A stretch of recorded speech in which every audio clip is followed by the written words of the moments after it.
Hello friends, তোমরা যদি 3-4 দিনের জন্য নর্থ বেঙ্গল বাই স্কুটি বা বাইকে যেতে চাও, তাহলে আমি বলবো বেস্ট এই রেন্ট টু রাইড থেকে তোমরা যে কোনো একটা গাড়ি ভাড়া করে নিয়ে যেতে পারো। আমাদের স্কুটিতে পার ডে 700 টাকা করে বলেছিল, আমরা 3 দিনের জন্য এটা বুক করেছিলাম। 2100 টাকা হয়, ওরা আমাদেরকে আরও 100 টাকা ডিসকাউন্ট করে 2000 টাকা নিয়েছিল। আর 2000 টাকা ডিপোজিট মানি, আর একটা অরিজিনাল ডকুমেন্ট লাগবে আপনার, ড্রাইভিং লাইসেন্স হোক, আধার কার্ড হোক, যাই হোক। এটা শিলিগুড়ি জাংশন থেকে আপনার মাত্র 10 মিনিটের রাস্তা, টোটোতে যেতে পারেন। এটা অরবিন্দ পল্লীতে। আমাদের ফেরার মানে যাওয়ার সময় শিলিগুড়ি থেকে যখন আমরা ভাড়া নিই, তখন এই স্কুটিটা যখন ভাড়া নিই তখন আমাদের টোটোতে 150 টাকা ভাড়া বলেছিল, বাট 100 টাকা দিয়েছিলাম।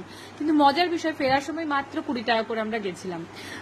তো যাই হোক, এইখানকার যে ছেলেটি আছে অফিসে থাকে, সৈয়দ নওদাত সিদ্দিকী, এই ছেলেটির ব্যবহার আমার ভীষণ ভালো লেগেছে। ও আমাদের 2-3 রকমের গাড়ি দেখিয়েছিল, আমরা তার মধ্যে এটা পছন্দ করেছিলাম।